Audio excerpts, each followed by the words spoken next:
오늘 이 새벽 어떤 상황 가운데서도 포기하지 않는 하나님이라는 주제로 말씀을 나누고자 합니다. 사사기 3장은 본격적으로 사사기의 주인공들인 사사들이 등장합니다. 사사기 1장부터 3장 6절까지가 많은 학자들이 구분하기를 사사기의 서론이라고 합니다. 서론은 무엇인가요? 서론은 이제 본론의 이야기를 시작하기 전에 독자들의 관심을 환기시키고 글의 정체적인 방향을 알려주는 역할을 합니다. 일종의 이 모든 사건의 배경과 왜 이렇게 됐는지를 간략하게 요약하고 있다라는 것이죠. 그렇기 때문에 사사기 1장 1절과 오늘 읽은 본문 사사기 3장 6절을 보면은 서론을 아주 쉽게 정리할 수 있습니다.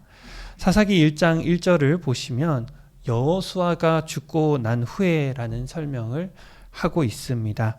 그리고 사사기 3장 5절 6절에 보시면은 그로 인해 이스라엘에게 생긴 여파를 설명해 주는데 5절과 6절을 제가 다시 읽어드리면 이스라엘 자손은 가나안 족속과 헷 족속과 아무리 족속과 브리스 족속과 히위 족속과 여부스 족속 가운데 거주하면서 그들의 딸들을 맞아 아내로 삼으며 자기 딸들을 그들의 아들에게 주고 또 그들의 신들을 섬겼더라. 아멘.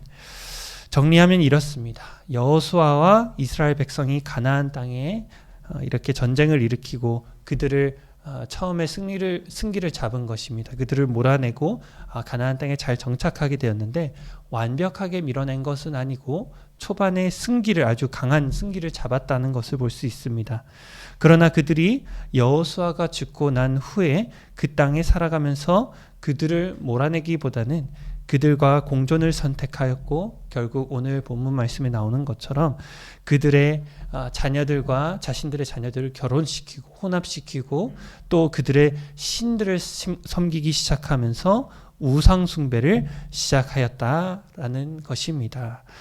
이러한 일이 일어난 데에는 많은 이유가 있겠지만 우리가 토요일 날에 말씀을 들은 것처럼 아마도 그 가나안 땅에 정착한 부모 세대들이 그 자녀들에게 교육하기를 아마도 실패하였기 때문으로 우리가 볼 수 있습니다.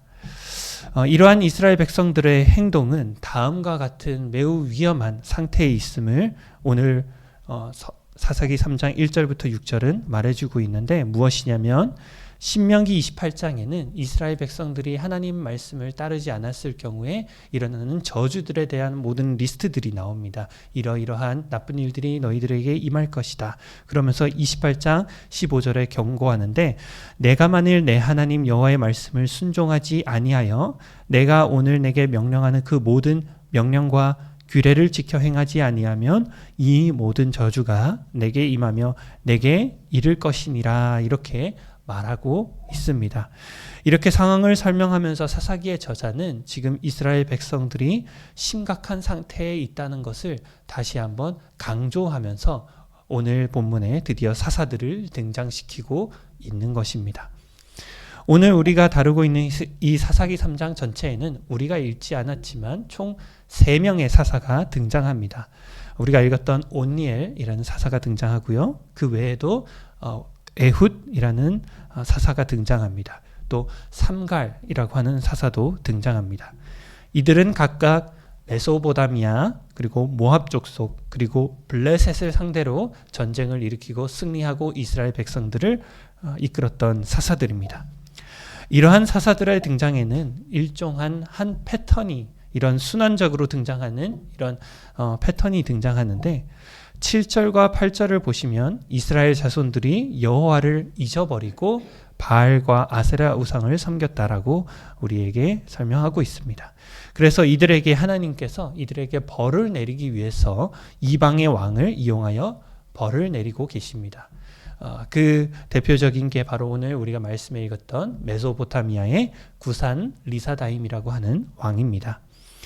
하나님께서 이런 방식으로 다른 민족을 이용하여서 이스라엘 백성들에게 벌을 내리는 것은 하나님의 징벌 방식으로 단순히 사사기에만 등장하는 것이 아니라 우리가 이제 계속해서 읽게 될 구약 전체에 계속해서 드러나는 하나님의 벌을 내리시는 형식입니다.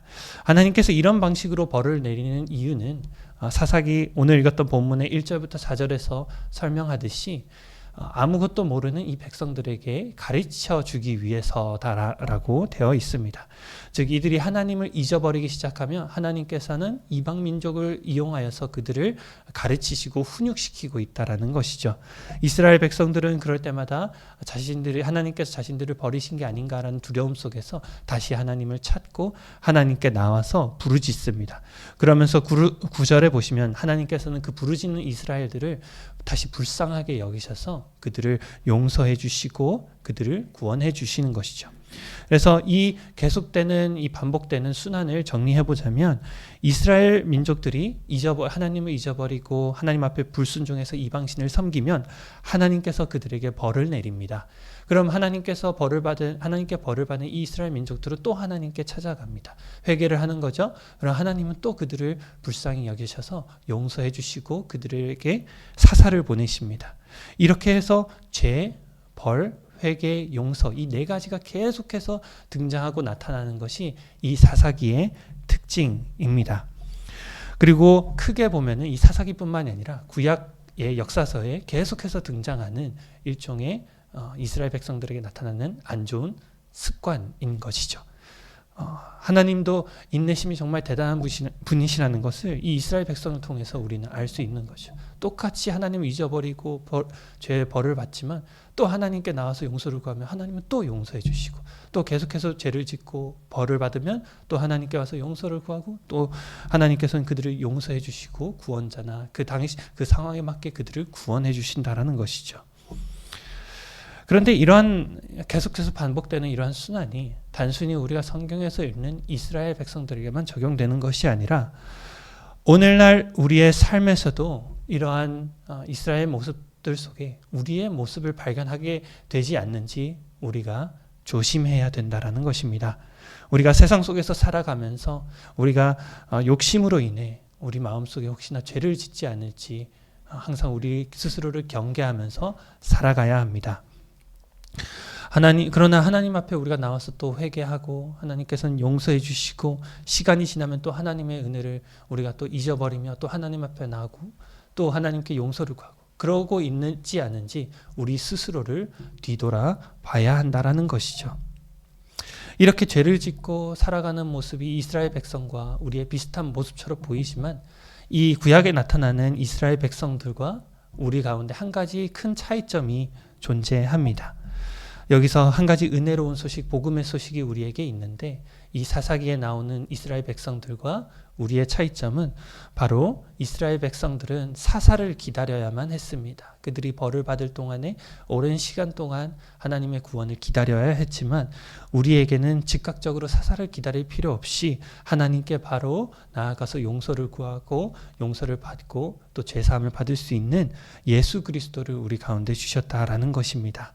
예수님이 우리의 죄를 대신해서 십자가를 짊어지시고 우리가 그 사실을 믿기만 하면 하나님께서는 우리를 용서해 주시고 우리를 다시 하나님의 품 가운데로 이끌어 주신다라는 거죠. 바울은 골로새서 2장 12절과 13절에 너희가 세례로 그리스도와 함께 장사되고 또 죽은 자들 가운데서 그를 일으키신 하나님의 역사를 믿음으로 말미암아 그 안에서 함께 일으키심을 받았느니라.